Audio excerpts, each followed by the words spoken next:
Welcome, welcome everyone. We are back once again with another Giriakioni drawing stream. Today, we are drawing Saria from Arknights, probably one of the best defenders in the game. Well, best healing defender by undisputedly, but still one of the best overall defenders as well. Really, really strong character, and quite a cute dragon girl. So, let's get into it, shall we? I was thinking, and since I've been doing a number of characters in kind of a more contemporary dress and setting, it might be fun to do Sorry after having gone to like the gym or something, so. Or like dressed up to go to the gym, that sort of deal, and so we'll do some sketches around that concept.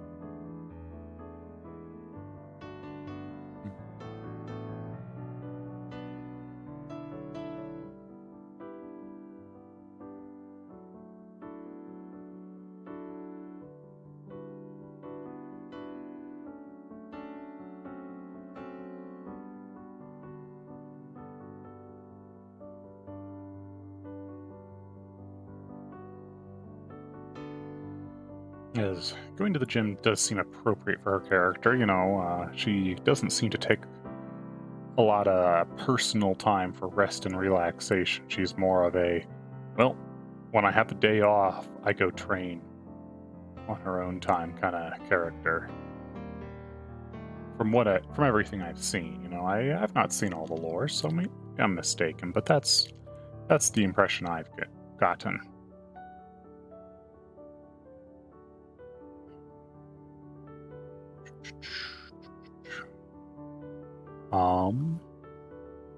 Anyways, how you all doing? How are you doing, Code? How are you doing, Jay?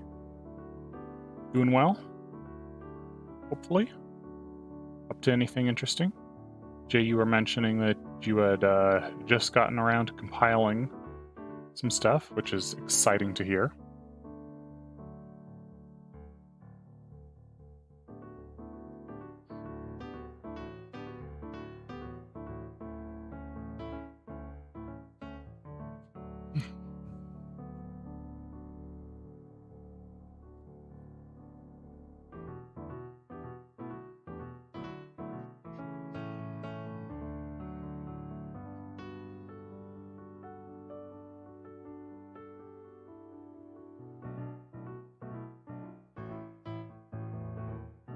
Doing well. Good. It's good to hear.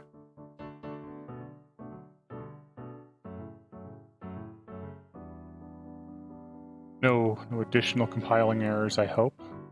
Going to a tournament at my LGS in a few weeks and need to practice. Ooh, nice. I assume this is a Warhammer tournament, so you're competing with your knights then?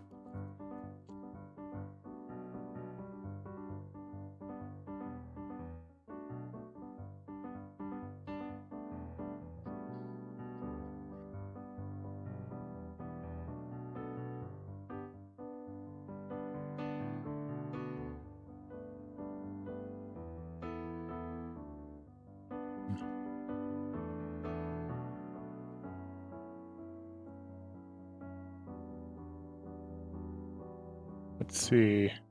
Yep, I have to pray for easy correctable bugs. Good luck with that. I mean, they're always correctable. It's just easy is that's a long shot.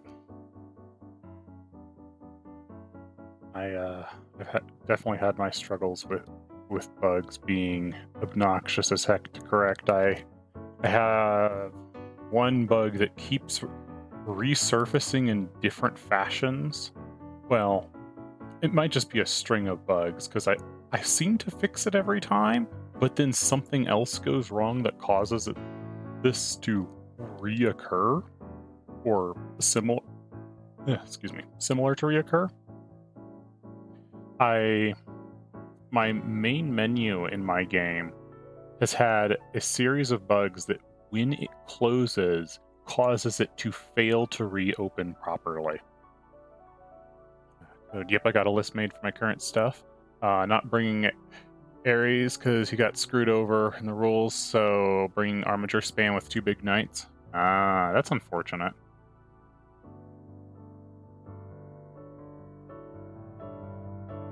Well, hopefully you'll get a chance to field Ares at some point, even if it's not right away. Never had to deal with it, but I have heard that item duplication bugs are nasty. Item duplication bugs are very common in games that have server check issues. So when you're doing item bug or dealing with items in a local only game, it's basically a non-issue. Because all you have to do is instead of well, if you're working in object-oriented, I should say, if you're writing your own code base, which it sounds like you are, it might be a bit different. But in object-oriented, instead of you don't have to worry about item dupes basically at all if you're doing local only, simply because you can say, hey, move the reference of this object is now here, not there. And you can always just go and double check and say, after moving it, and be like, all right, make sure the reference of this object is no longer in the old spot. And just every time you put a line that says, put this in a new place, double check that you have removed it from the old place. And because you're dealing with a reference, it's not a lot of data going back and forth, so it's pretty quick to do, and you're never actually making 2 copies of the item itself. You're just making a copy of the reference and double checking that the reference is gone. But when it comes to things like when you're dealing with server sides, like client server handshakes, that gets a lot harder. Because you have to, on the server side, say, hey, I want to move this up, or rather on the player side, the player has to say, hey, I want to move this item. And the server has to confirm that you have the item. Then the server has to say, yes, I can let you move the item. Confirm that you have access to the location that you are moving it to. It has to double check that the item can go there, and all kinds of other little handshakes, because a hacker can say, hey, hey server, move this gold from my inventory into that diamond pouch over there. And you're like, the diamond pouch can't hold gold. But the hacker can tell the server directly, hey, you should do this. Which, that's where item dupe bugs get really bad, is when a hacker says, hey, I have authority to do this, and you need to have a lot of very careful server-side checks to say, actually, no, you don't have that authority.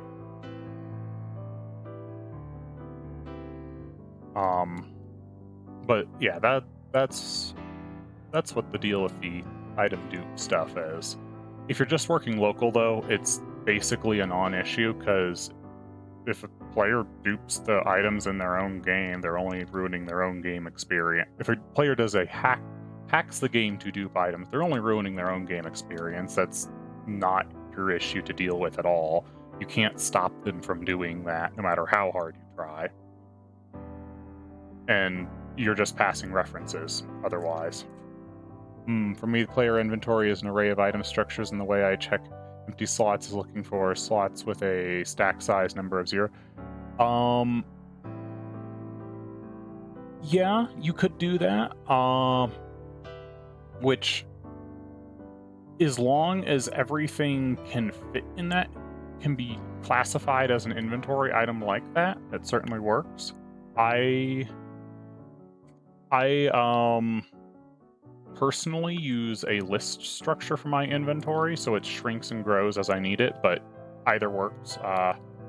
The reason I don't use an array is because I don't want to have a limited inventory size, even though in some cases the array is faster. One of the downsides with the array, though, is it does have to search the entire array if you're searching for a specific object, whereas a list only has to search the list itself. So if you have a large array but the player frequently will have a very small inventory, a list might be better. Or if you have a large inventory array just in case, but the player will frequently only have like 4 or 5 items, having a list is often going to be a little bit better, because with the option to expand, just because most players aren't going to need that giant section, but some players might, so it's nice to have the option. But there's nothing wrong with doing it via array. Obviously, that makes for the nice grid layout menus and stuff if you're doing it that way.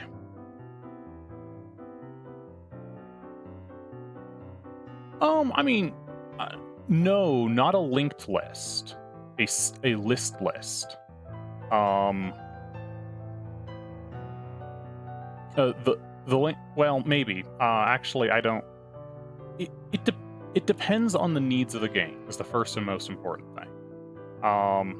So if you have a game where very frequently the player will have very few objects in their inventory, having a list can be nice, because you don't have to search the entire array when you're searching for a thing. But because you only have to search, the 5 objects in the list. But you run into the downside of lists are inherently slower than arrays. So a list size of 20, so if you have 20 items in a list and 20 items in an array, and the array is capped at 20 items, searching the array will always be faster when they're the same size. If you have 3 items in a list and 3 items in an array of size 20, it will be faster to search the list typically, because the list is much shorter. You don't have to check a bunch of empty spots. That's what I'm saying. So different games have different requirements there. Now, if you're using a grid-like inventory, where you have a fixed inventory size, where you have a fixed inventory size, let's say Stardew Valley's inventory or Minecraft's inventory, where you display a grid of items in the inventory, that you have to use an array, or you really should use an array for, not a list, because you have fundamentally structured the interface as though it is like an array. And it's much easier to just use an array there and have it check and go, yep, it's empty. If you see what I'm saying. It's different. It's a case of different tools for different situations.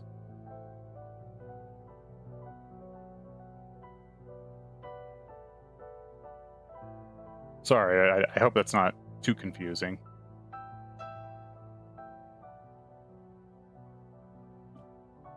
Lists are really good for things that change size frequently, kind of deal.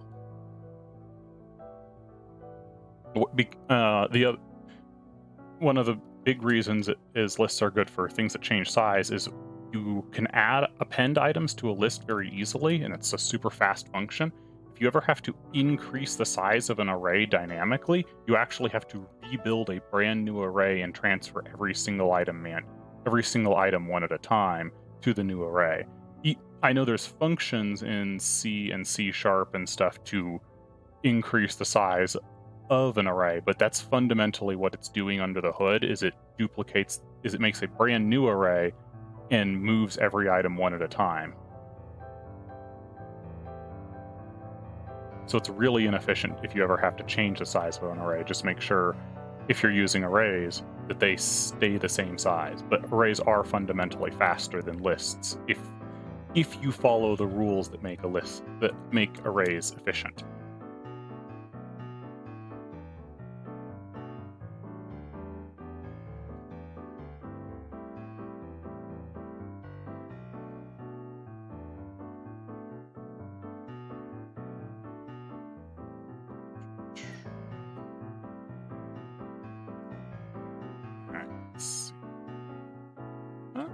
Yeah, it's not bad. Let's maybe put like a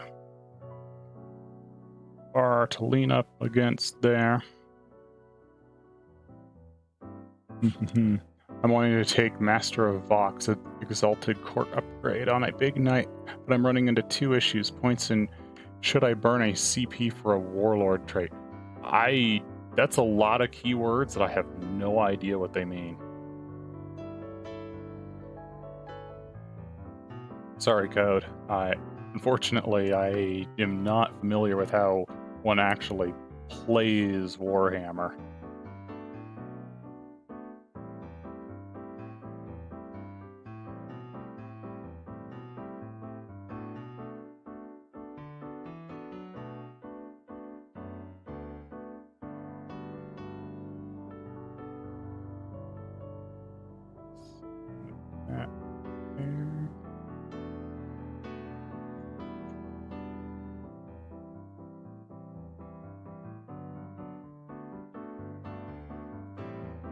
Spikes on top of the tail.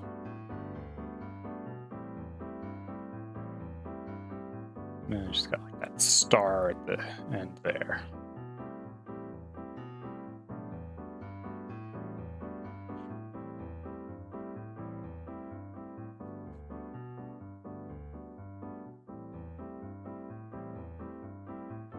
Tail is like tall and flat, which is, or at least it looks that way in the art.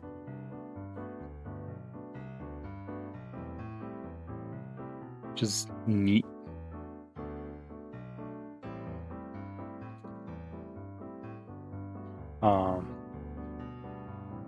Jumping back to the arrays versus lists there briefly though, you said you were doing a largely text-based adventure. It honestly shouldn't matter performance-wise what you use in that particular case. The situations you really need to worry about that sort of thing are where you're using a lot of processing for other stuff already, and you're trying to kind of make sure you aren't doing things like inventory management inefficiently. I could drop Forge Master on the other big knight, but I want that as well so I can tank more damage via damage reduction ability. I don't know, Code. Like I said, I simply don't know Warhammer rules at all, so I don't know what Forge Master does. I couldn't tell you whether you should drop it or keep it, or whether it tastes like bananas.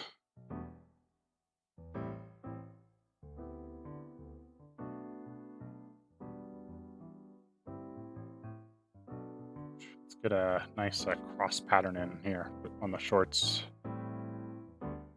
Help evoke some of that Saria trait.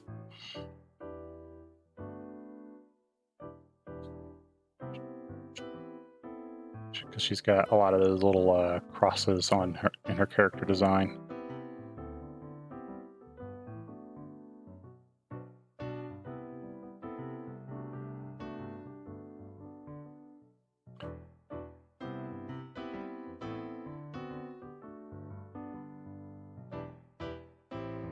Oh, there we go. Nice. There we go. That helps with that a little bit. Let's get her horns in there. I need to zoom in on my roof real quick. Also, since we're... I don't know what's over there. Something's over here we don't want. There.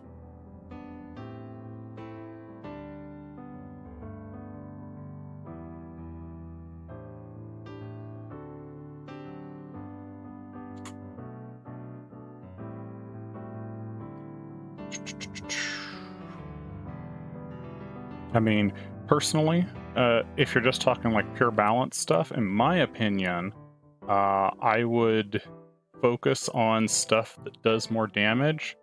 Ultimately, when you focus too much on defense, you're just making your loss. It just takes you longer to lose. It is often what ends up happening. So, but if you do more damage, you are closer to winning. So you mentioned something about a menu display. Oh yeah. So let me tell. So the menu display bug that I've had to deal with, and I think this was just because I wrote the code, the fundamental code for the menus in a sort of bad way. I tried to write one block of code for the main menu, or one block of code to kind of address both the main menu and like when you talk to various objects, like when you talk to a merchant NPC or something and you're trying to buy stuff. I wanted the menus to be able to open and close using a very similar block of code there, so I wrote it as an abstract class in derived, and I think that's fundamentally what's wrong here, is the main menu is part of that abstract class, and it probably shouldn't have been. But what has happened with this is the main menu has often found itself in a position where you can open it and close it one time successfully, just fine, no problems. But then if you try and open it a second time without changing the scene, it throws a null reference error, because the abstract class is trying to get rid of the menu you just closed, because it's treating it as a menu and you don't need it anymore, and the things you talk to have the reference to the menu they have, so it goes and it finds the reference to the file on the hard drive to pull it up.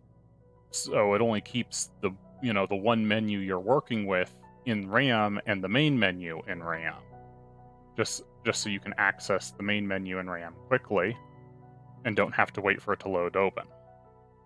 But it kept deleting the main menu through various things because, I don't know, because the abstract class wants to get rid of closing menus, and yeah.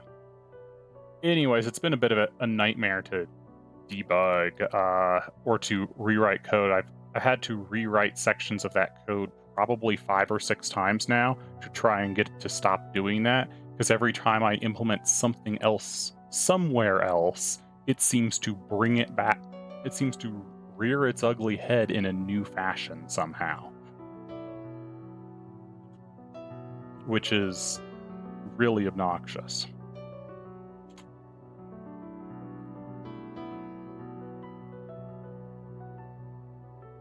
So ultimately, I could remove the abstract class from it, but I sort of don't want to, because that's a lot of code I'm going to have to rewrite if I do. And some of this is just me being lazy about handling it. All right, let's get some hair in here. So that's been a bit of a hassle to deal with, to say the least.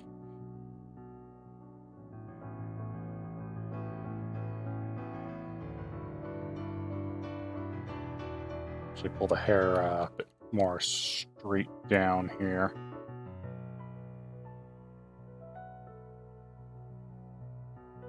A little less flared up while working at the gym sort of deal. We toss a towel over her shoulder. That might be nice.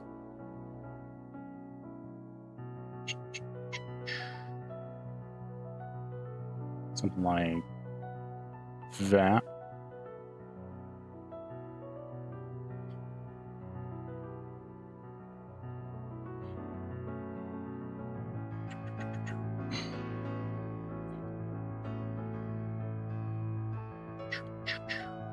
So yeah, you can definitely get weird bugs that you don't anticipate very, very easily.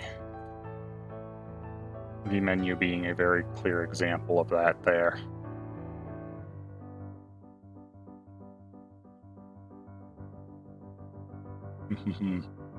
Not all that knowledgeable and object-oriented, but I would think to have a blank tile that gets displayed over the menu to block it from view from the player, then have an enabler on the button options.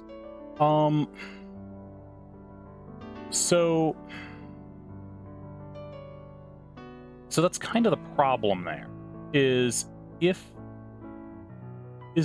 that works just fine for the main menu, and that's what and that's more or less what I did for the main menu, is the main menu is supposed to get enabled and disabled.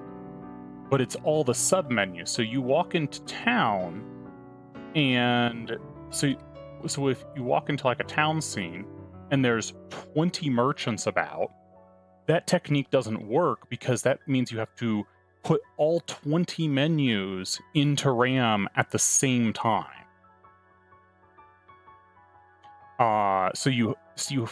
So to deal with that, you either have to break your merchants up into small scenes, so it becomes inconvenient for the player. You know, they walk into one shop, can interact with, you know, they walk into the tavern and they can hire characters and fire characters in the tavern. But if they want to upgrade a character, they have to walk out of the tavern, load the main town scene, then walk into the gym, load the gym scene, and then they can do some character upgrades. So it becomes really expensive, or becomes really time inefficient for the player to have to break the scenes up a lot by doing just menu hiding.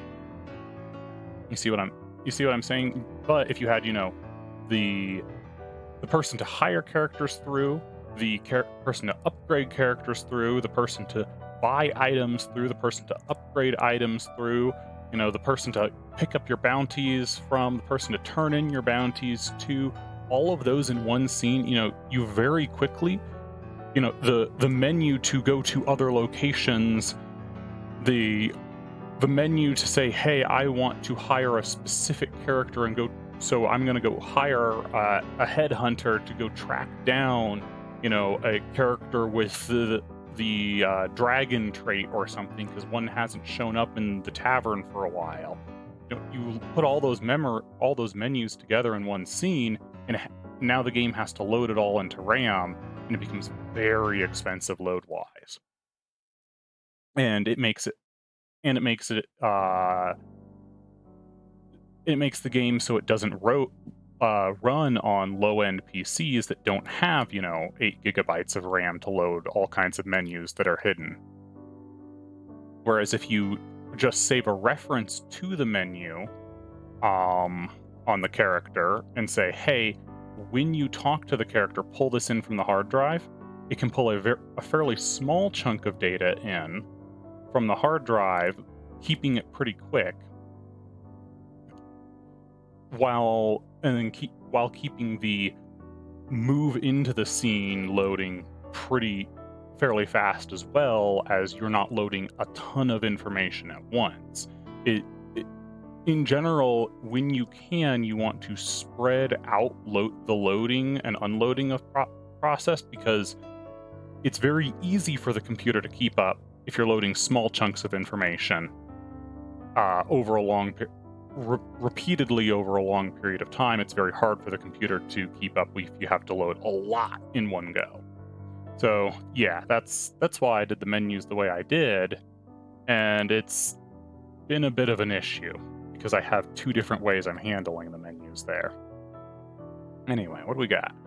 Let's see, the list is only 8 models, which is tiny in comparison. Weight of Fire is good at killing knights. Though if I take the other one, I can spread damage reduction to armigers, but the Ignite is incredibly expensive point-wise, which is where my internal debate is.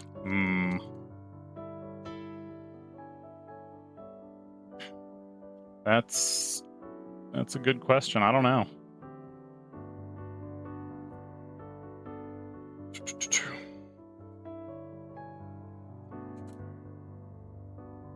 All right, let's get like her horns in here and stuff. That's probably about time for that.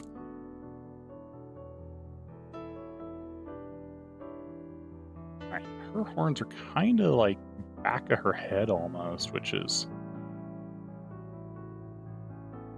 a bit hard to get in there, but we'll see what we can.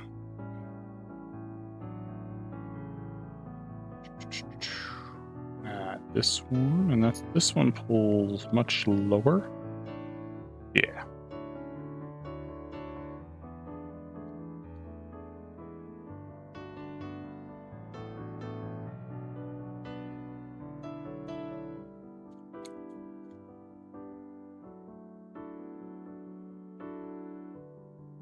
And she does have normal ears in there as well, so we may have to draw those.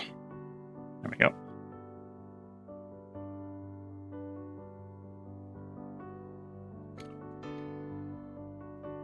So yeah, that's that's what my menu bug is all about, is I try to keep the main menu in active memory since the player was likely to use it a lot. But, well, so I don't have to load that. But I don't want to keep other menus in active memory because it's unlikely the player is going to need any given one of them very frequently, so I should not have had the main menu part of the same code block or same abstract class as the submenus. I should have just had a menu manager script that talks to both submenus or both scene menus and the main menu, and can tell which one you're trying to interact with, or can figure it out through context.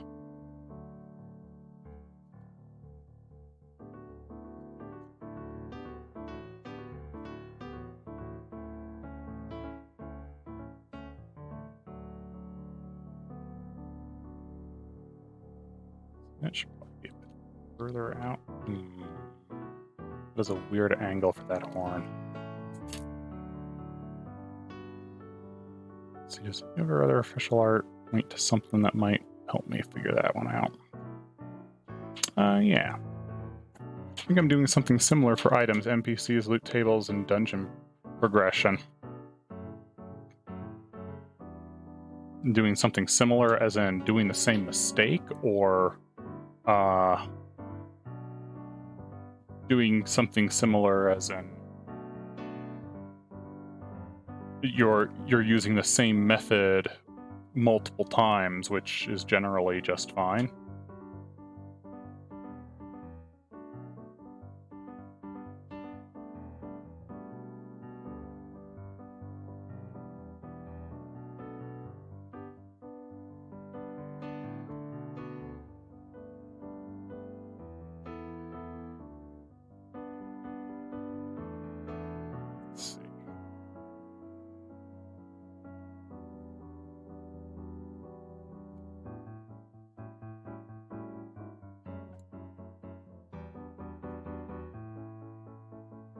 Because, there's nothing wrong with doing the same method over and over. It's just, when one method is not, it's just when that method no longer becomes appropriate, you really should switch something else in. Which, that was my big mistake, because I did not do that. I basically have that info in a text file that my program accesses every once in a while. Yeah.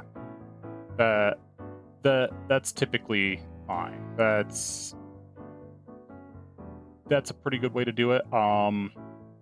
Reading text files can be a bit cumbersome, though. So depending on how big that text file gets, you may want to have it convert and store a binary, because that's going to be a bit faster to parse.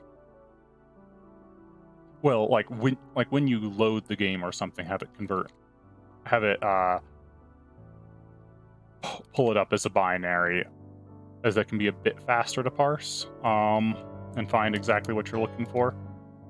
The other option is you could break the information into subfiles and hold on to a reference in RAM in like a game manager while you're running. It eats up a little bit of RAM, but it means that you don't have to parse through the main save file over and over, which can eat a lot of time or eat a lot of processing. So like my main saves, I don't go through the save very frequently. I have my game manager, like when I first load the game for the player, I have the game manager load in and hold on to, I want to say, about a dozen integers, which is a fairly small chunk of information, but each of those integers bookmark specific things, like the point in the story that they are, the number of upgrades they've purchased for their house, or rather, the upgrade tier their house is currently at, the estimated power level enemies should be spawning at, or rather the unlocked power level that the dungeons are at, or estimated what it should be. Sort of deal. I save those numbers into active memory because it takes, all of 24 bytes to save all of that in RAM, which is basically nothing. And where it would take a lot more effort to reparse the save file over and over to pull that information in. But those are very important pieces of information that the player is very likely to require access to, or rather, the game is very likely to require access to while it's running, which is why I saved them. Less important bits of information don't get that same treatment and will stay tucked away and only get pulled in once in a while from the save file.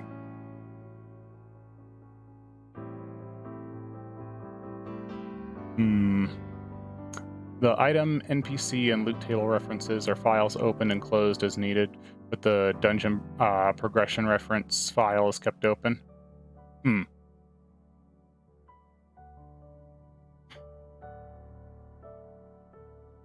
I mean, if possible, you might want to try and figure out a way to convert those down to certain parts of those down to single integers so you don't have to open and close them.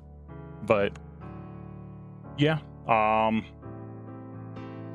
it's not like it's a terrible situation, even as, things like the NPC and loot table thing aren't going to get open very frequently, only when you walk into a town or when you finish a battle. So they're opened on once every 5 minutes in gameplay at best.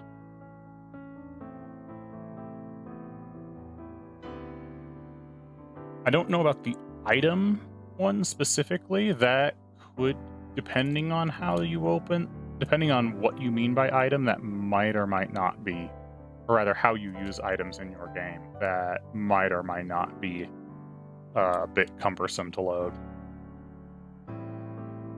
But again, in general, because you're doing a text adventure, you're not going to have to worry about that nearly as much, as you aren't trying to load 200 kilobyte 3D models left, right, and center as well, where I do have that problem since I'm working in 3D. I load into a new scene and I'm having to load probably 100-ish megabytes of information in the form of various 3D models in many scenes. So I really want to avoid, in my particular situation, stacking even more through other forms of data loading.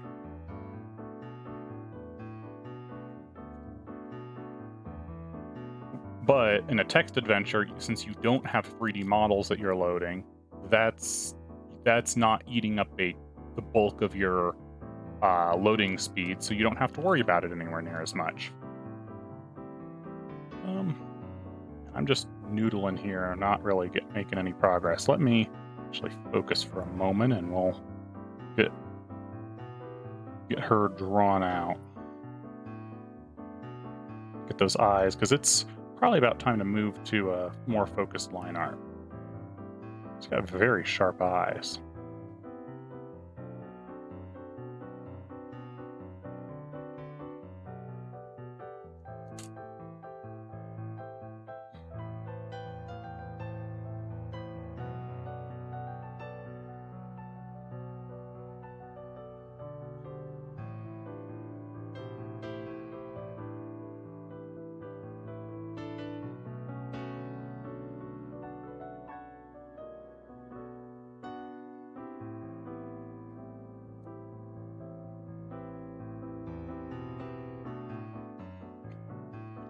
And the other thing that's worth noting is if you ever move into pixel art also tends to be much smaller file sizes to load, so you don't have to pay anywhere near as much attention to how much file, how much loading space you're wasting on stuff. So pixel art loads super fast too.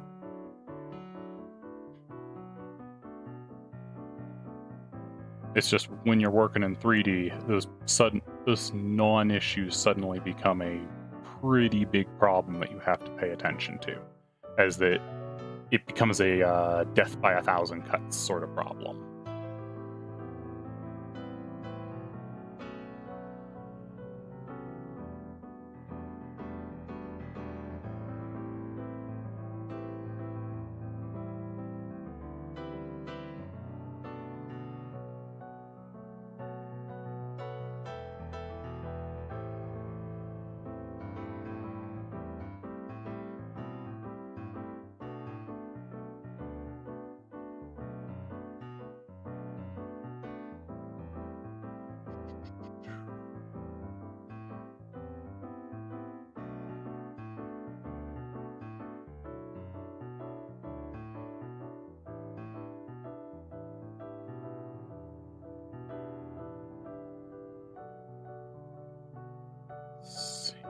Those eyes in there. Not terrible. Need to get the hair down though.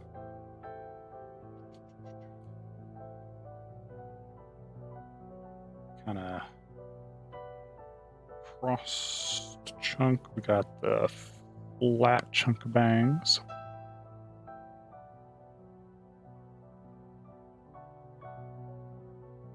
Pull those down. Let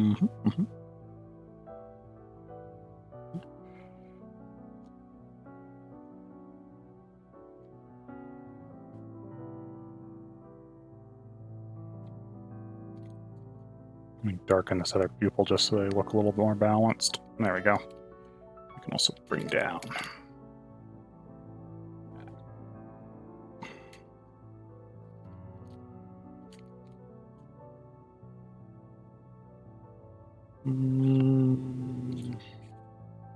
Let's see, this needs to move more here, I think.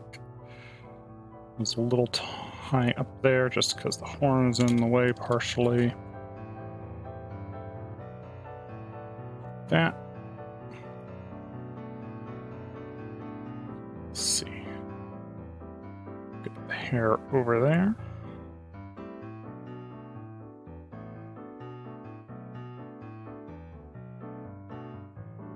Bring on the side of the head just a little bit. Make it a little closer to what we're actually working with.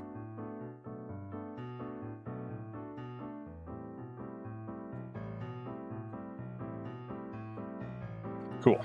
That's kind of gets a little bit of that Saria face look to it.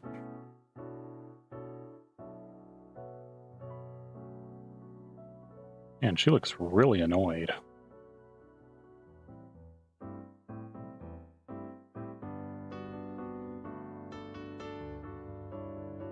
His eyebrows change so much about character's expression.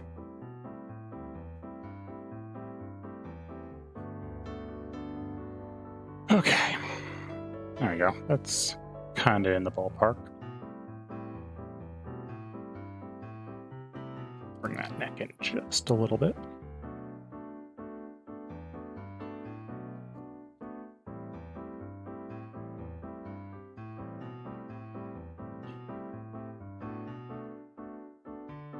Get another one of those crosses because she's got a lot in her design. We may as well use them.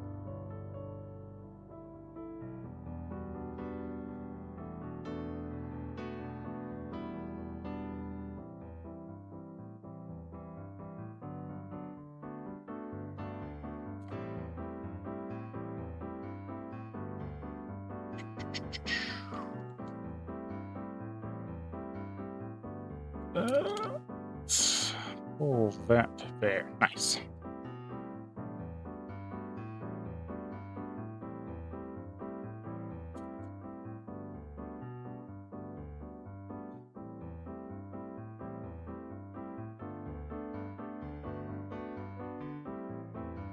All right.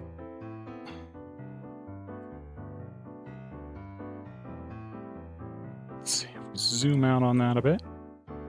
Yeah, that looks like Saria having gone to the gym sort of deal. Probably pull that towel down a bit on the back side here.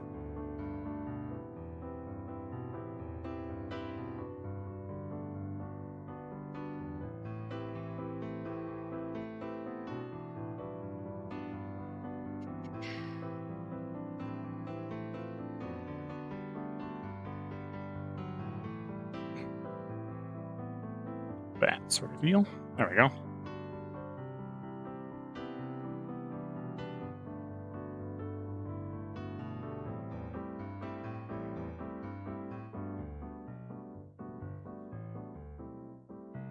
All right, let's see. Get just a little bit of that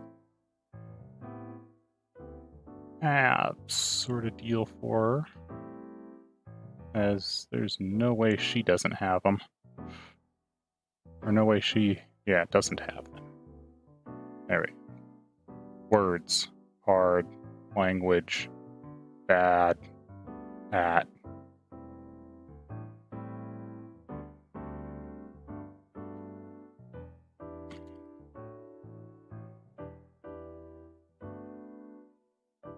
Cool.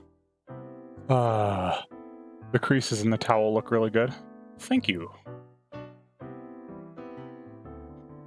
I strive to try and make the cloth look decent. Sometimes it works, sometimes it doesn't. Probably time to get a color layer in there, though. Let's see.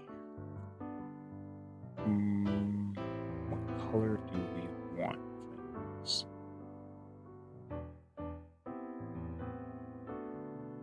Yeah, let's start with her hair, I think. With a little bit on the yellow side. Get a little bit of that.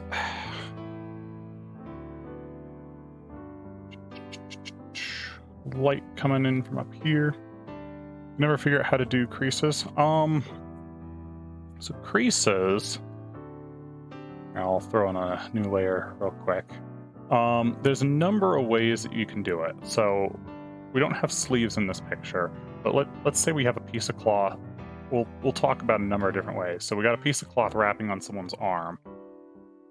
One of the things that happens for cloth is you'll get these bunch ups where the cloth from down here gets pushed up, and what this will cause is this side to go in a little bit, and then here goes out a little bit.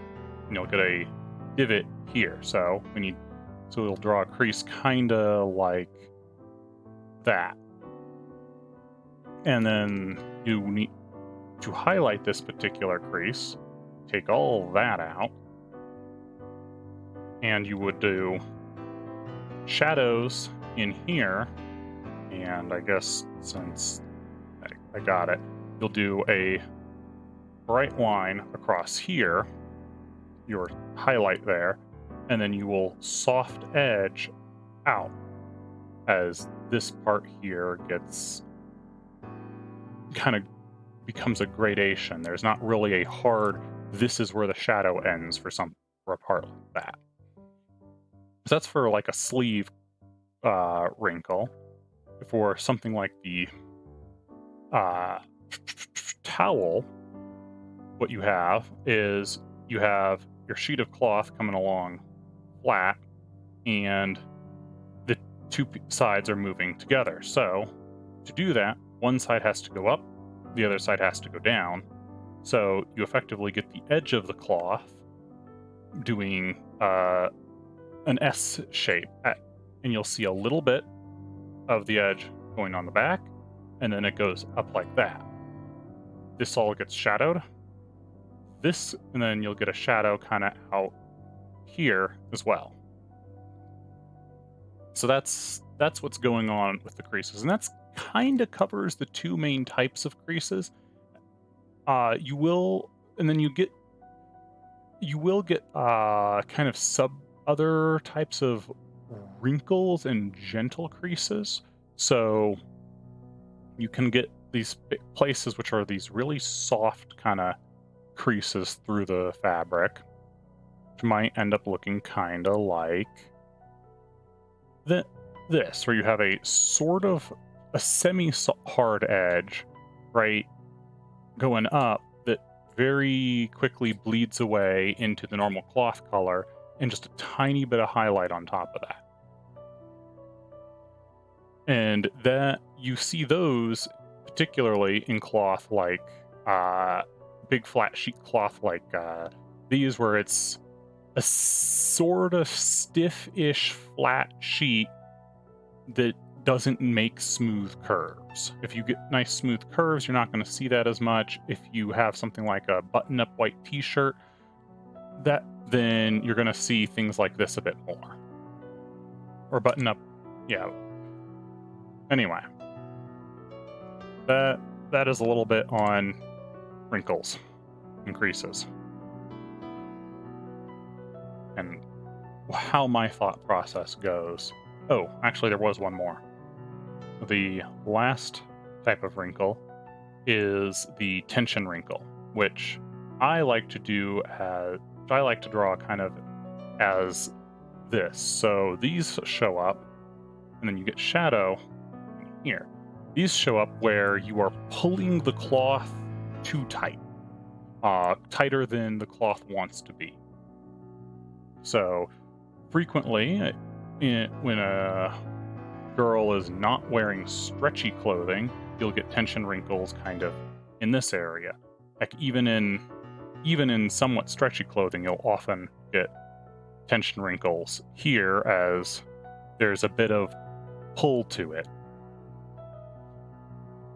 There's a bit of pull going on there, and then you'll get your highlights in kind of a Y shape around that, hitting here, and heading out. And sometimes you'll even get a second low light or a second shadow off there. So, yeah, that's creases. And obviously, every different kind of cloth is going to crease a little bit differently.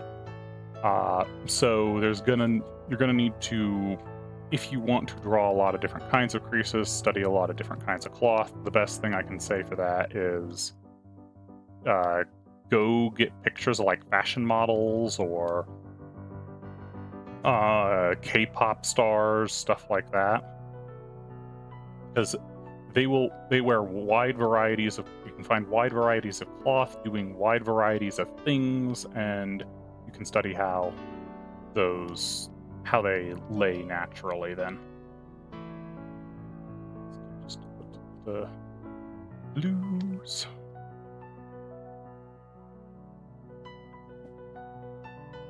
For the shadowed areas of her hair.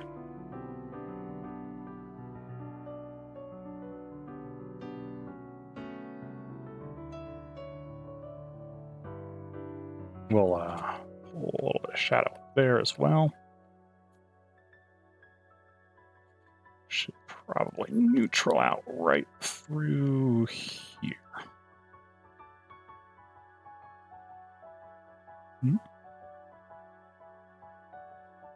Oh. Huh. Yeah, of course. I'm always happy to give a quick lesson on what I'm doing for figuring out art stuff. Can't say I know everything perfectly, but, you know, I know a lot of things sort of pretty good.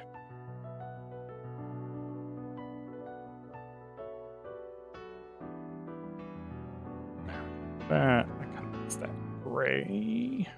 Let's get some skin tone in there. What is her skin tone? Skin tone is pale as heck.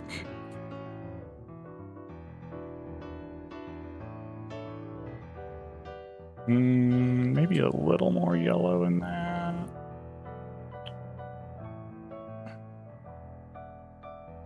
Yeah, that's pretty close.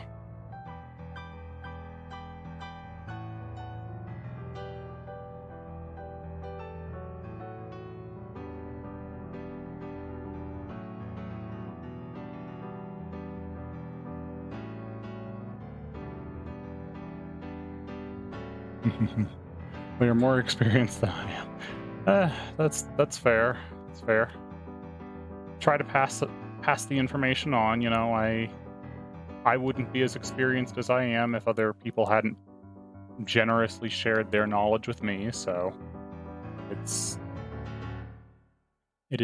I feel it is important to keep passing the information on.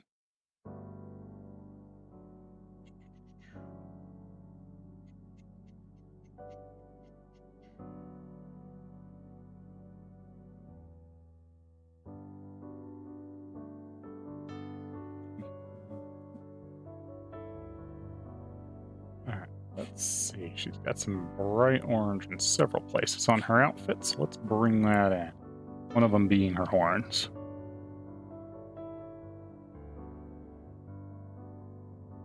Let's see, we'll do the entire top in that, maybe, and have just the XB black there. That might not be bad. Actually, they use orange more as an accent on her. Let's do just the rib strap there. And the X. Cool. Let's see. We could do a darker color here. Kind of in that dark gray. Or we could go. No. I think let's do the darker color here, because it's kind of what she has for like her pants or dress or whatever you want to call it. And then she's got like those red stripes on it.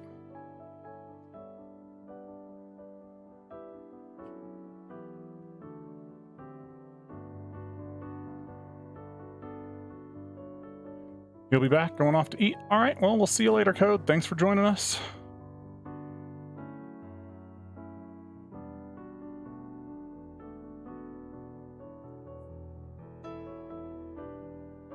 All right, let's bring this gray in for shirt.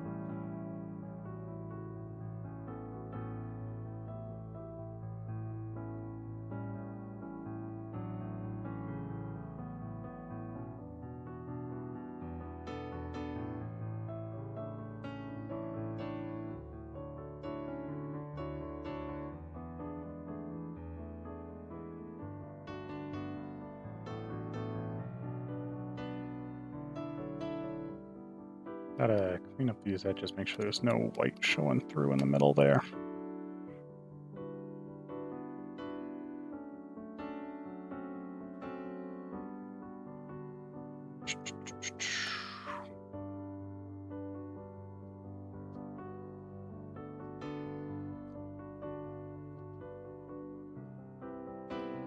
So we're gonna need these edges to look good for the when we throw in the shadow layer.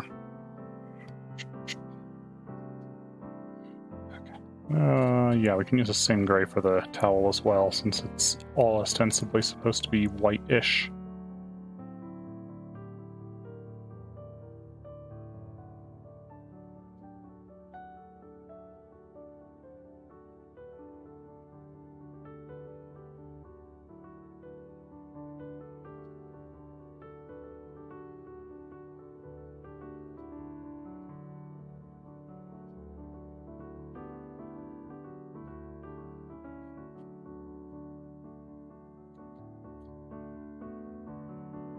Let's grab. Oh, we'll need that for the horn, the back of the horns.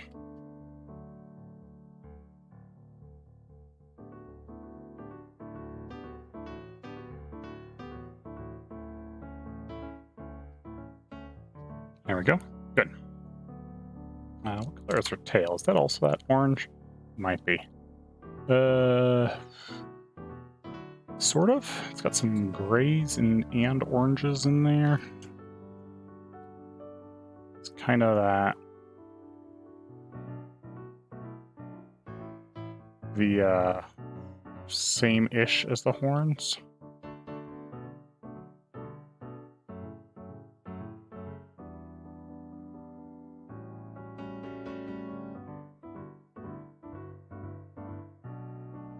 There we go. And we got that little bit of blending in there. That'll be nice. We'll pull the orange into the tail. Let's grab some of this. Pull it into the tail. Kind of soften that edge a little bit.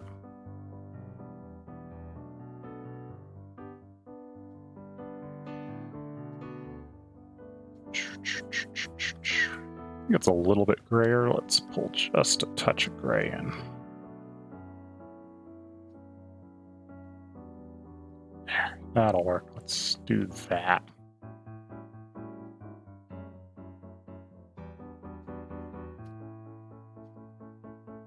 Going towards the orange at the end. Nice. Let's do this waist belt also orange.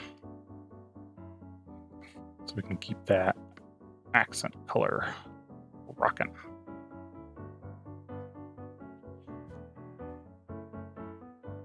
I believe she has orange eyes. Yerp. Oop, what did I do?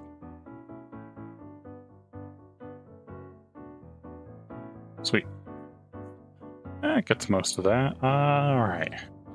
Background. Let's do something real quick. I'm thinking a light bluish, grayish. Or,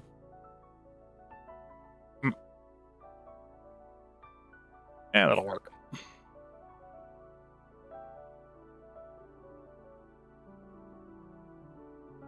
Yeah, that'll work. Oh yeah, you commented that you watched Arpeggio Blue Steel. Now I'm curious, what other anime have I seen? Ooh, seen a lot of anime. I honestly don't remember all of them, or even most of them very frequently, but yeah, sure. I'd say one of my favorite animes is Tengen Toppa Gurren Lagann, which I think is an absolutely fantastic anime. Love basically everything Studio Trigger's done, so there's that. Let's see. Cowboy Bebop's obviously a classic. Oh,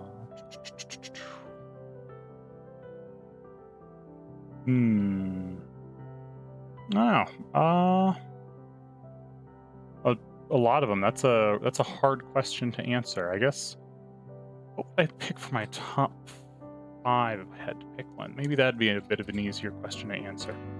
I think I would say Gurren Lagann's definitely got to be up there. This one's more of a movie, but I'd say Summer Wars is for sure going to be up there. I'm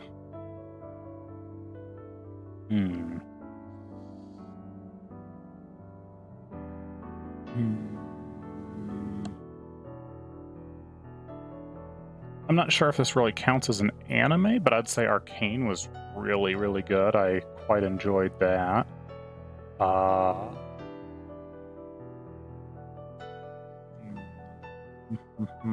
Let me think. What else have I seen that I've been like? Oh yeah, Food Wars. Food Wars was fantastic. Definitely highly recommend that. Let's drop this in tone just a little bit so we can pop it off her hair.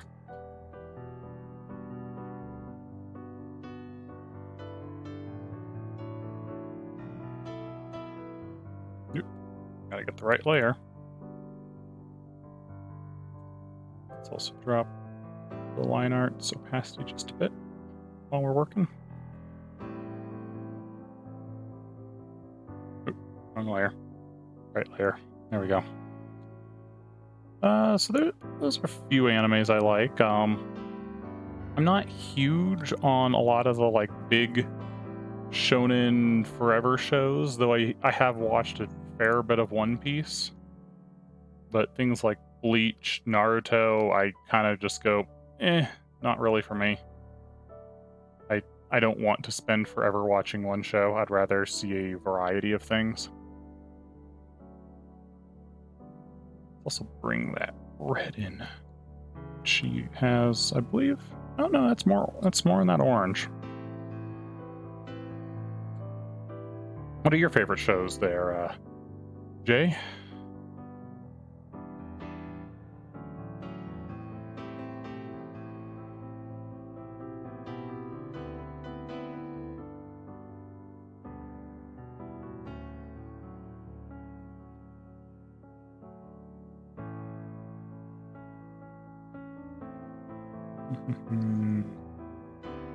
Yeah, same for the most part on the big shonen things. I take it, given the stream delay timing.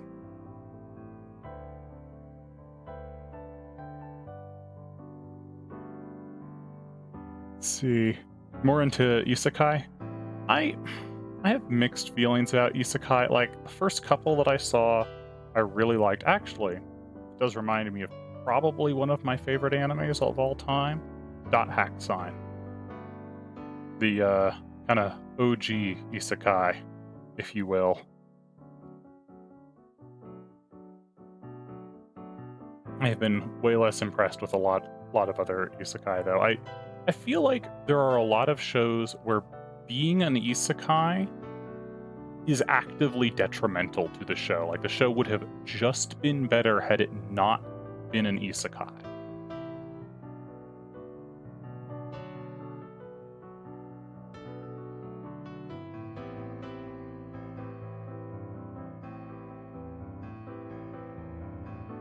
The fact that they are isekai is just shoehorned in with no real, it's mentioned in the first episode sort of deal and never brought up again. Shows like that, just, there is no reason they're isekai. They are made worse shows by the fact that they are an isekai. And I feel that that's gotten really common these days, which has annoyed me with anime lately.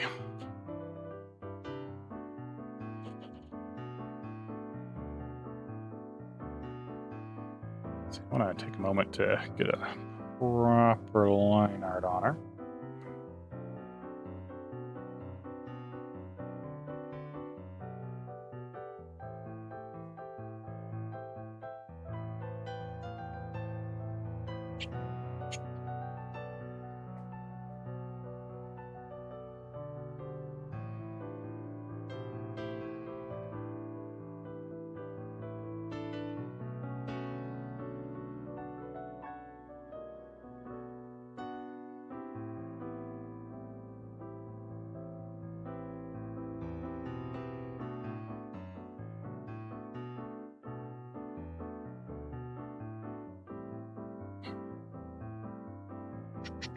That being said, what are your favorite isekai? You got any that you're like, this, I really love this one?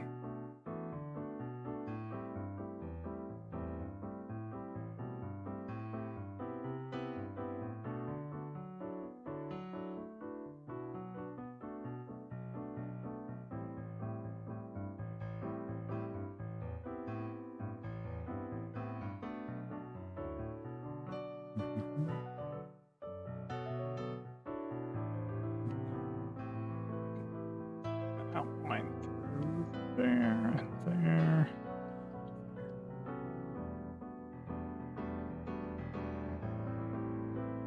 Cool.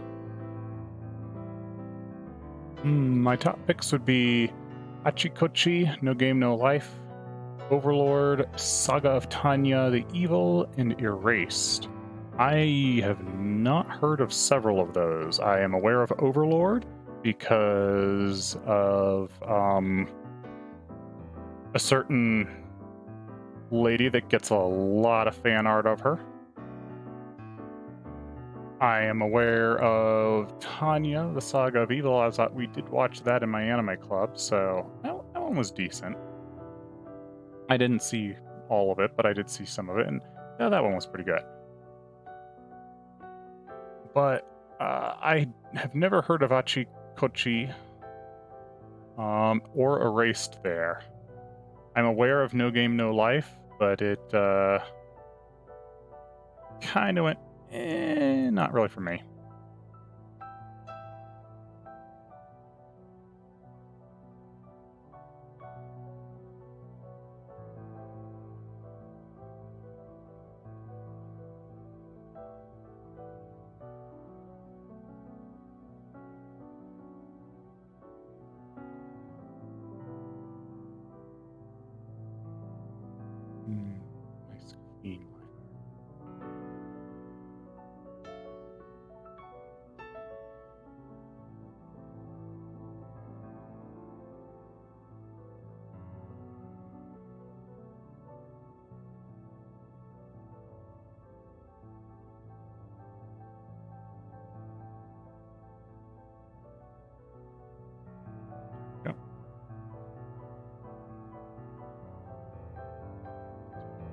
thinner, so we can go in and that's too thin.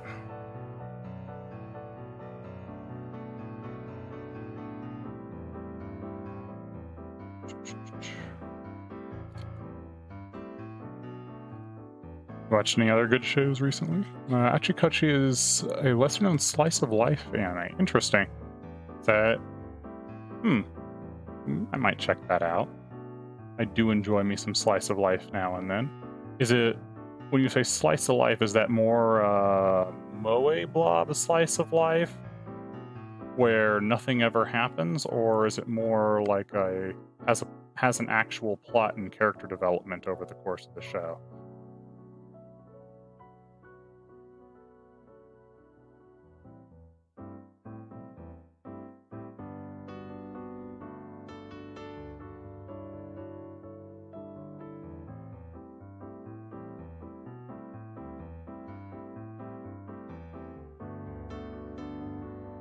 It was one of your first anime, so I was always holding a special place. Oh, definitely.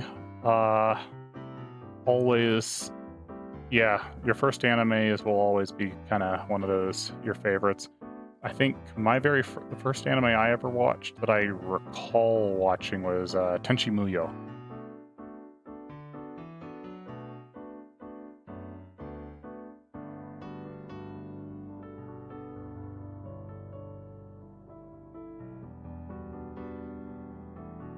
Oh.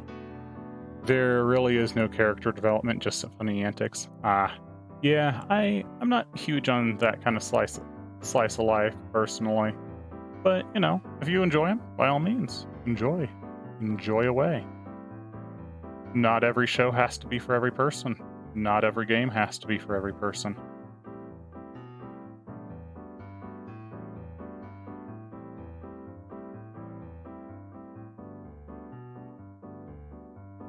In fact, I'm pretty sure shows made for specific audiences tend to be way better than shows made for, you know, mass appeal.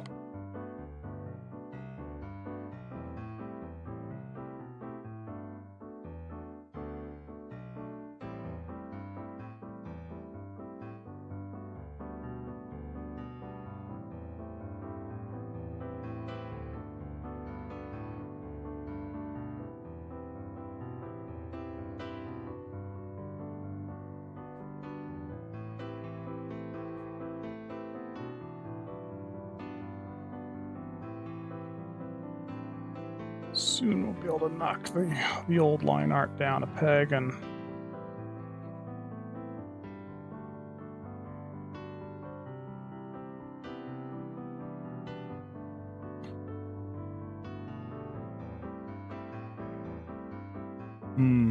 Erased is a drama mystery thriller. Oh, that sounds interesting. Tell me more.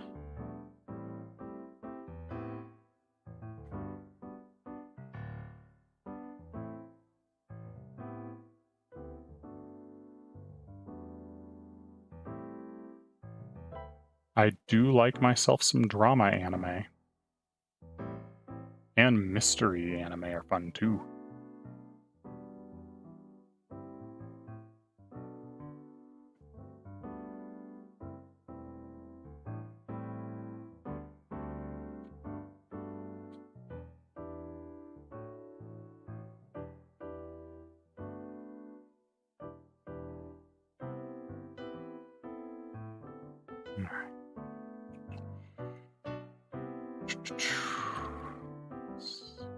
Let's do line art's hair real quick.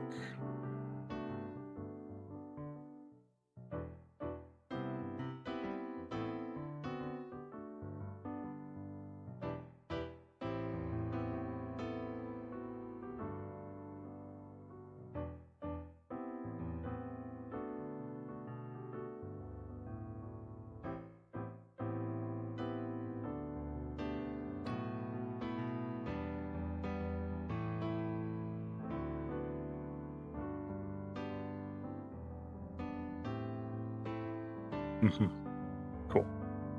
Alright, now let's drop that old line art down a little bit more. so we can keep the focus more on the crisp line. Don't need to drop completely eliminate it. It'd be nice to have just a little bit of hint left of it, keep a little bit of the energy coming from it, but don't want to have it be as prominent as it was because it's sketchy and messy.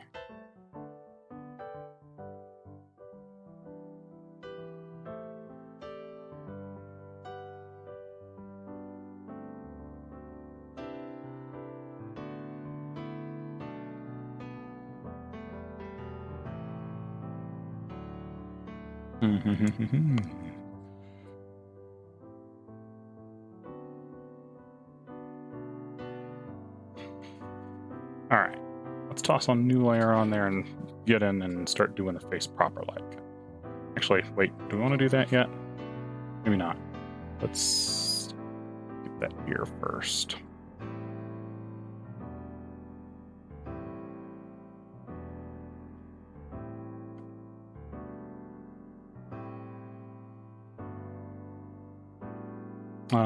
But I think before I get to the face proper, I actually want to jump here and do a create a clipping mask. We can throw some quick shadows in there.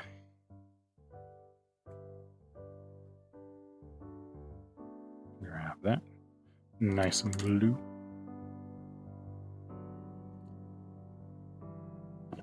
And we want to drop that to about there.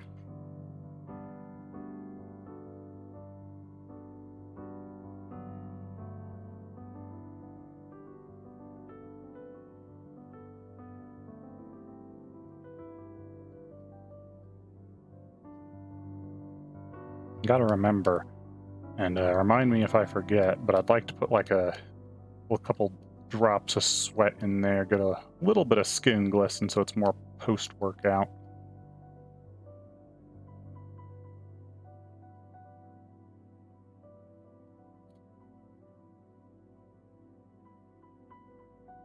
Tell a little bit more story that way.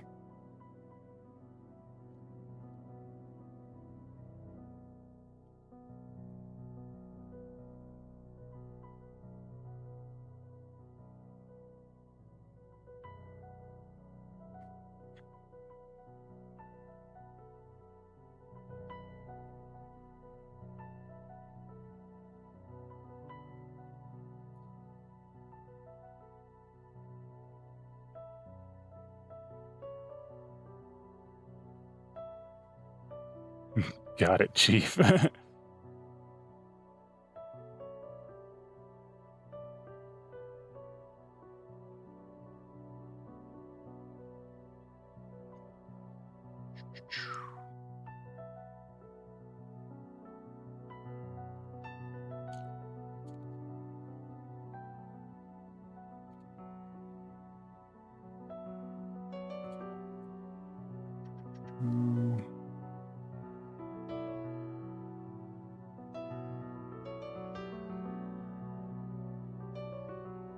There we go. Let's get some shadow on that tail. Honestly, most of the tail's going to be in shadow. Maybe not there. That spot specifically probably won't be. Shadow over that. Shadow over most of this. It's a bit weird because it's actually pulling it slightly brighter there, but that's okay. It pulls it bluer at the same time.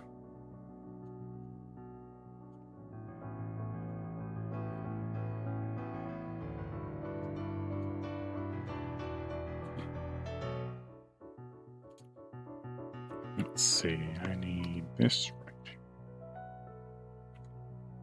Cool. Pull some shadow in here.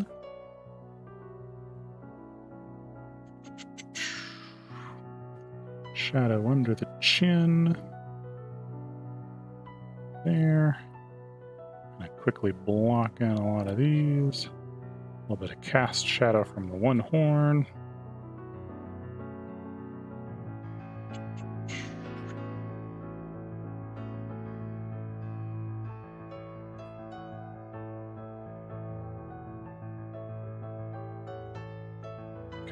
Alright, let's get another clip of mask on there.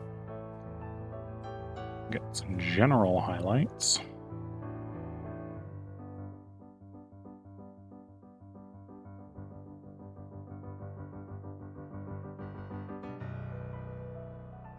That opacity a bit. Let's bump that up in brightness just a little bit as well.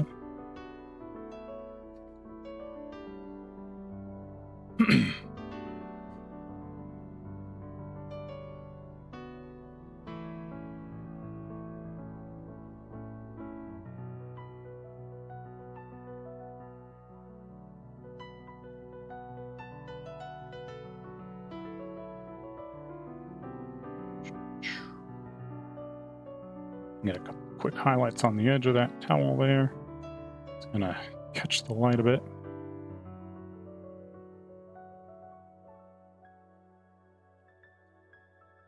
Let's actually shift this to a screen, I think. Yeah.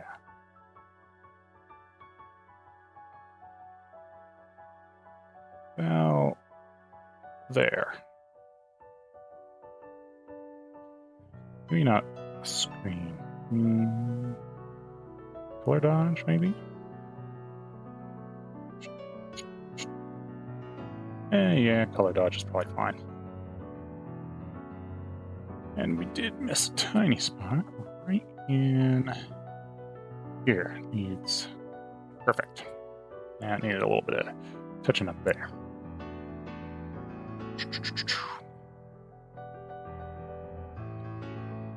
I feel like that this liner is just a bit heavy. So we're gonna knock it down a little bit. Also, that elbow needed a little bit more. Perfect. Okay, let's jump in and get the eyes.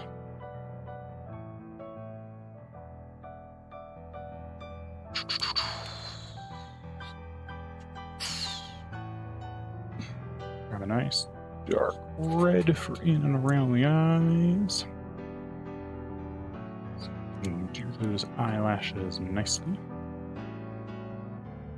I feel like this one's a little close, so we're going to have to move it as we work.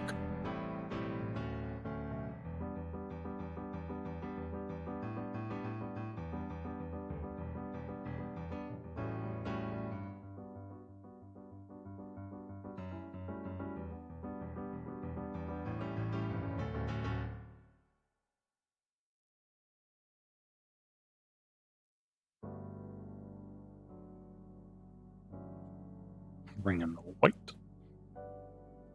The eye.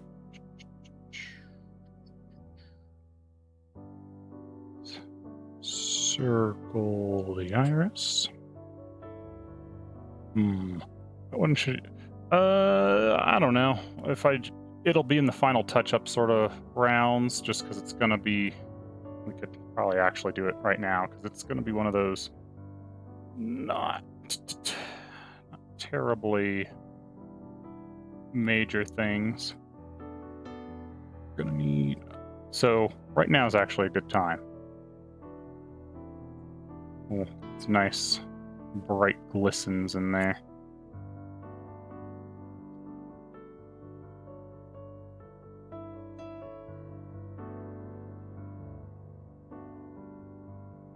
Like a little drop off the chin, glisten the elbow or shoulders a little bit.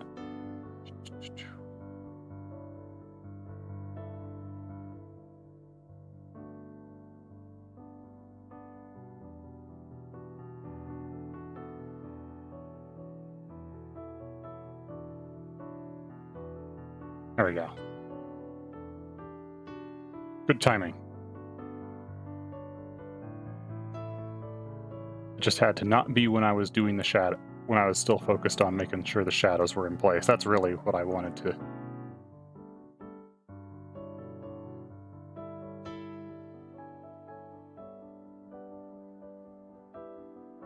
It's a minor detail that I don't do in many paintings because it's not,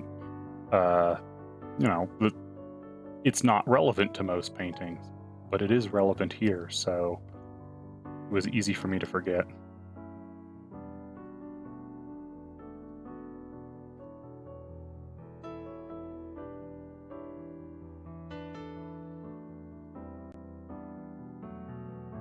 Oh, we didn't get a better line art for this horn. There we go. Fixed.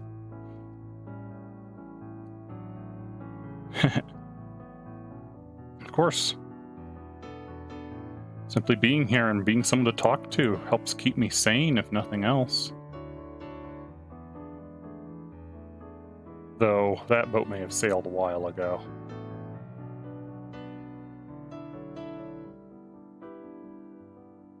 Alright. To move this eye over slightly.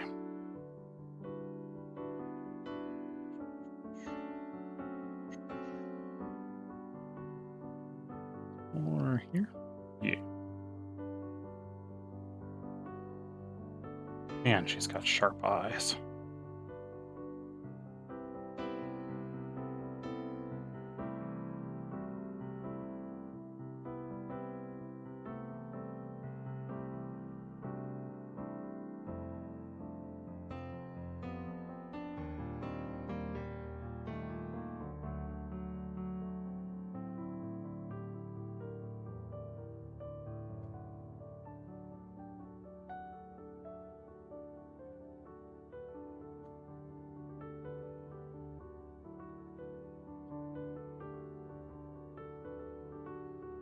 You relate to that statement very much.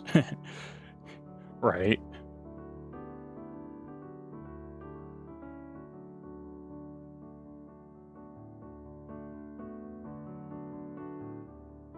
Should be more. We need to kind of just a little bit of shadow on some of these, I think.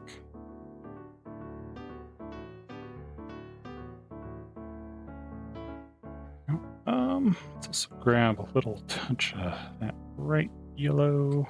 We can get the bridge of the nose there and highlight.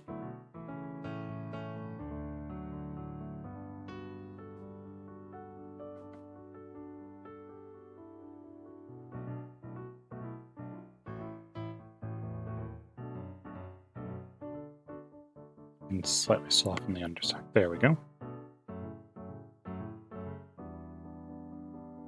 Cool.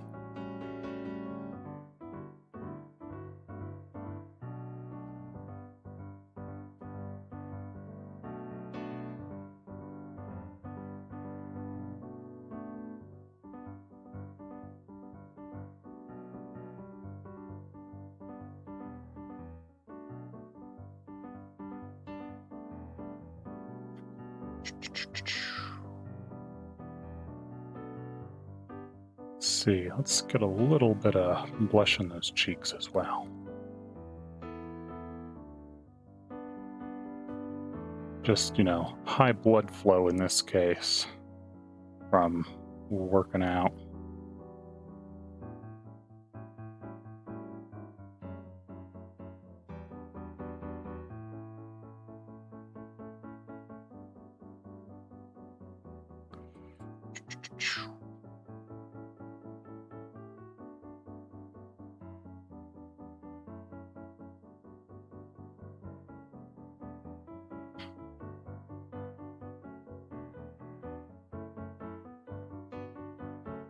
Get her into a bit of that, you know, don't stare.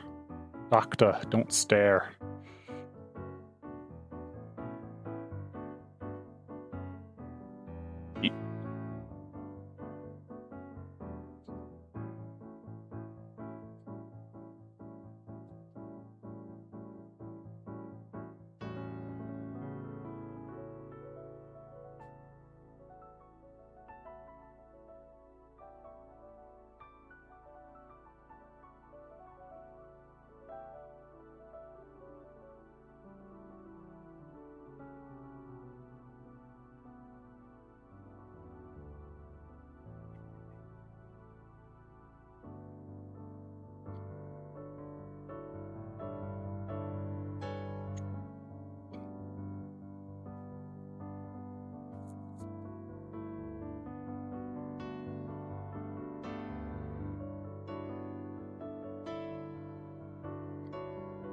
It's looking pretty cute.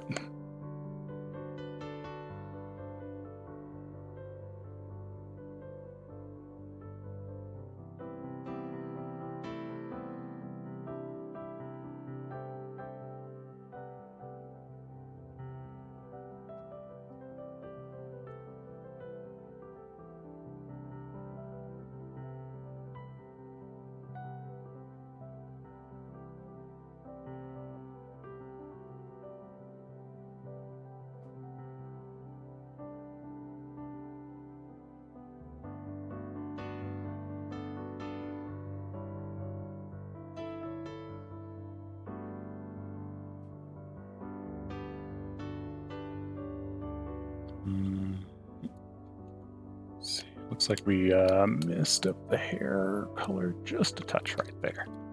Let's get that fixed up. Cool.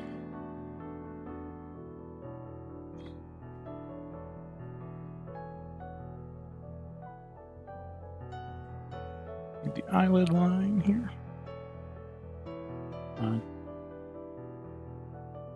Didn't know Photoshop could do that. Apparently, the brush size selection has an undo separate from the primary undo, so you can undo to previous brush sizes. That's a cool feature I just found out I have.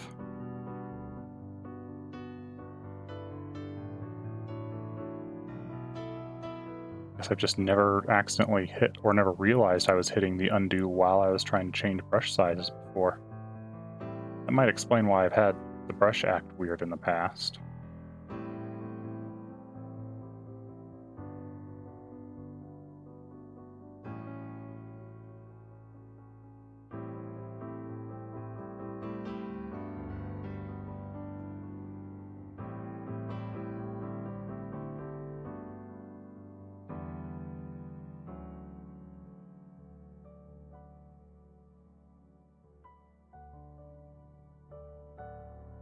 Get a little bit of lip color in here.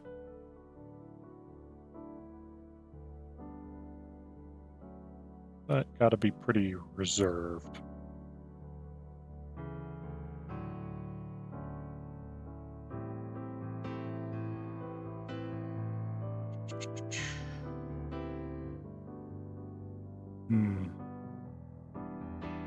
Bet that can come in handy.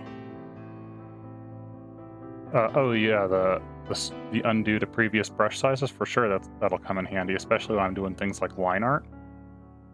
Because it's nice to be able to keep a similar brush size through the whole process of doing the line art. Or through different phases of doing the line art. Like doing the outline, you tend to want a slightly bigger brush than doing inner lines. Like you can see this one's a little bit thicker than this one. That is by design, and being able to jump back to a specific thickness for sure would be useful.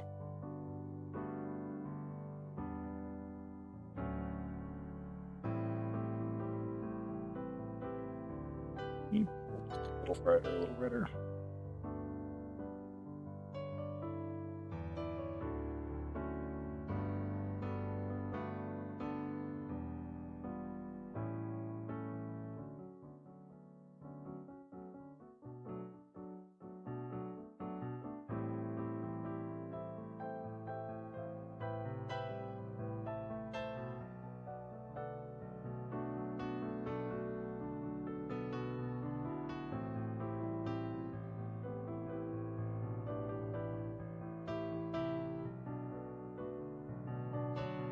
I might want to just slightly tip that.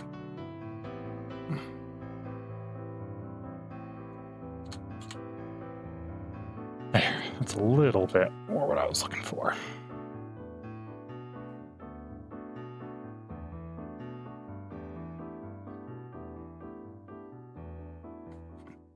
Okay.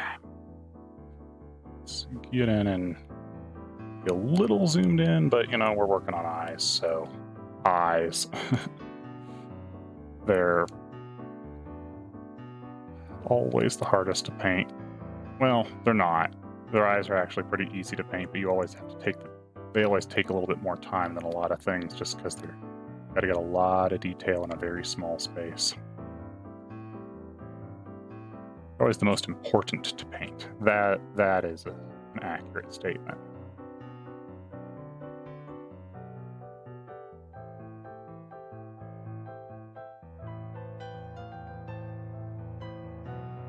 A little bit of blue in there, with the white shadows.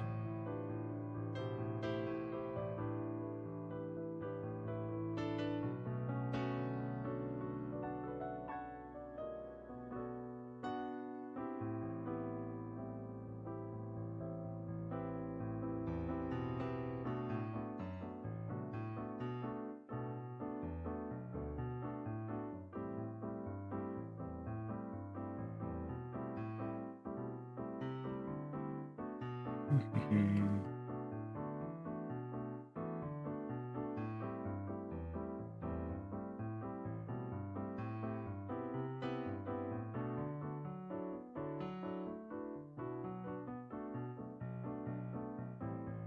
want to pull just a little bit of red in around the eyes here. Maybe a little bit redder.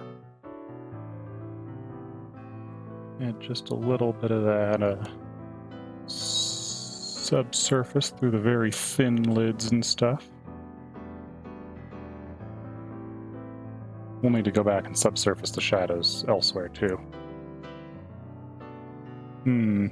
Eyes are the gateway to the soul. I think someone said that somewhere. Well, I mean, it sounds like you just said that right here and now, and so did I when I was reading your comment. So there.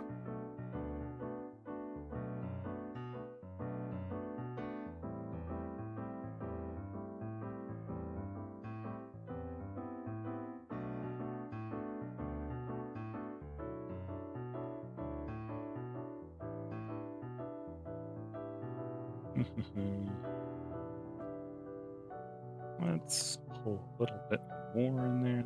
Let's pull a little bit of greens, just slightly into here, for the sake of breaking it up and having a little bit more color in the eye. And jump to some more yellow, some brighter yellows as well.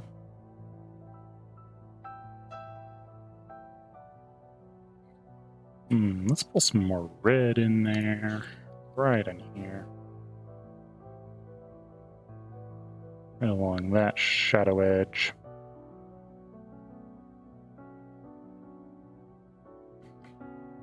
Have those eyes look really dynamic. Alright, let's get those highlights in there. We're going to want bright blue. Bright blue. Actually, let's do those two in yellow. Let's do that one in yellow. We'll jump to white and drop down just a few pixels in brush size.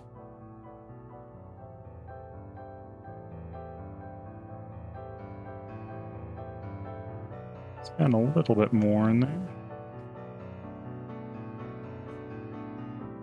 Can add a few little specks that just kind of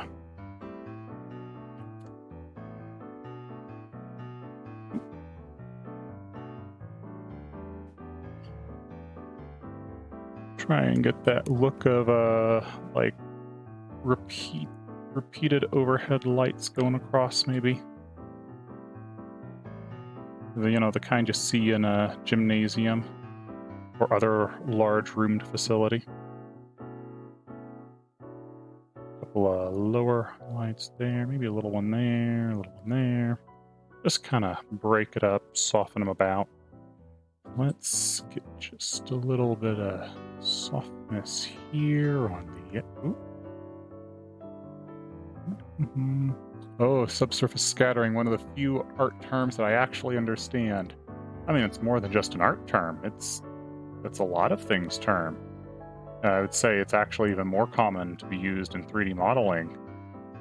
In art, it often isn't even used. People don't even call it subsurface very often. From what I've found, a lot of people don't even realize that that's what it's called.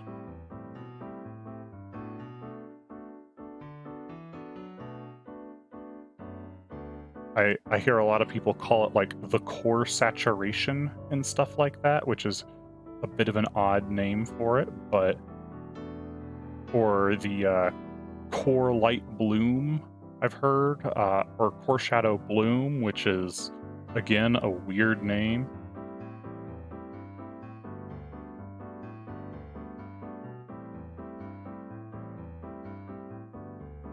Or shadow warmth, which, once again, a weird name. But yeah, subsurface scattering is in fact the actual correct term. And we're going to go do that right now.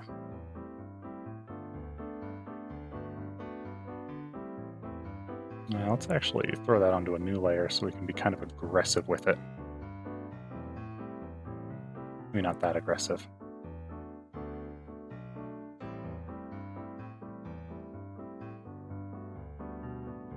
But yeah, anytime you have a soft edge shadow on the skin, you tend to want to put in a little bit of subsurface scattering, as it will give the skin warmth and liveliness. It is the difference between characters looking very inhuman, and this is honestly a little red. We're going to need to too red and shift this more yellow. There we go. It is the difference between skin looking lively and real and not. I heard the term while watching a movie about CGI artists breaking down CGI in movies. Yeah, exactly. CGI artists will use the term. Most, a lot of artists don't even know what the term means. I have learned this, unfortunately, very firsthand, talking a lot of art forums, and I'm like, oh yeah, you know, someone's like, why do my characters all look never look lively? And I'm like, you need to put some subsurface scattering at the edge of your shadows. What? At the edge of your shadow, put a bright patch of very saturated color. This represents the light coming through, shining into the skin and back out again. Oh, why didn't you just say some obscure 2D art term I've never heard? Because many artists don't do science, and thus they all come up with their own name for the same term, or for the same thing.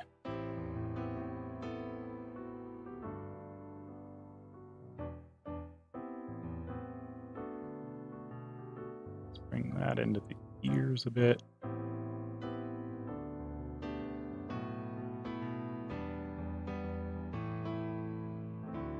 Alright, that's a little aggressive right now, so we're gonna drop that opacity just a bit. There we go. That's starting to look about right. Let's add one more layer. It's just going to be a little bit of pink. Just to kind of keep that, try and pull a little bit more warmth and other stuff. That needs to be more saturated. But yeah, that's one of the really big important things when you're drawing characters. To keep them looking lively, you have to bring in points of very high saturation to their skin periodically. As human skin is not all one color. It in fact has a lot of little colors, so if you don't bring points a bit of saturation, it can look very flat very easily. Alrighty.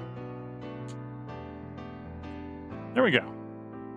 I think I'm going to call that darn close to good. That's the solid one.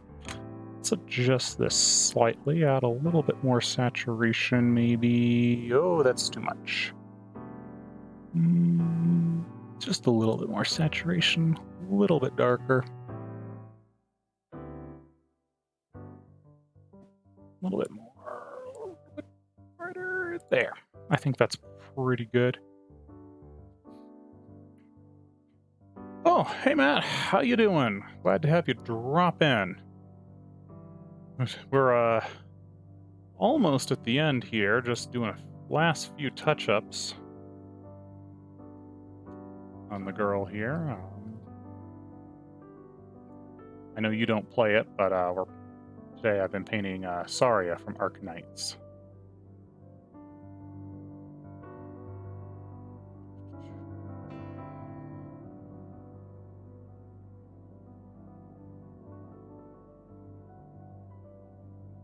She's one of those overly serious types. You know, like Skahawk.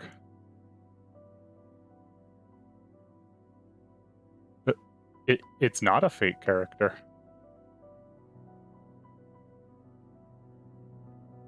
You're right, Fate doesn't have enough dragon girls, so of course she couldn't be a Fate character because she's a dragon girl, and Fate has one right now in English. Actually, I guess they have two. They also have Kiyohime.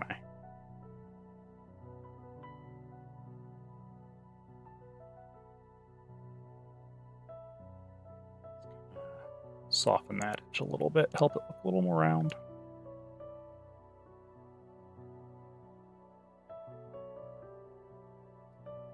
The Kiyohime also mechanically kind of sucks.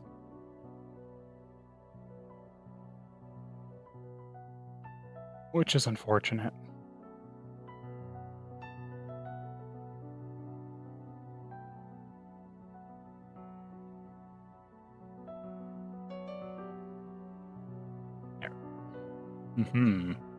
Also, there's a chat delay. Yes, I am well aware that there's a chat delay. It's about 30 seconds.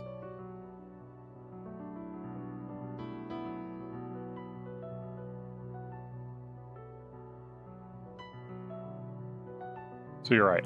I don't always catch your comments exactly as you say, exactly when you say them, unfortunately. Sometimes might catch the wrong context. I don't have nearly enough subscribers to have the ultra low latency chat delay. YouTube will give you like a 2-second chat delay if you have like 2,000 plus subscribers, but I'm not there yet. Anyway, it's looking pretty cute. Maybe pull this up just a little bit, break that edge up, make that hair look a little finer.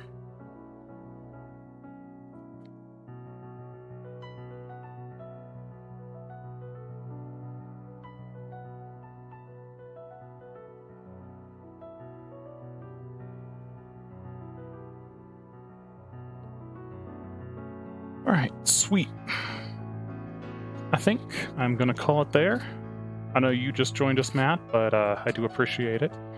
But the painting's pretty much done, and I think it's time to sign off and call it a day.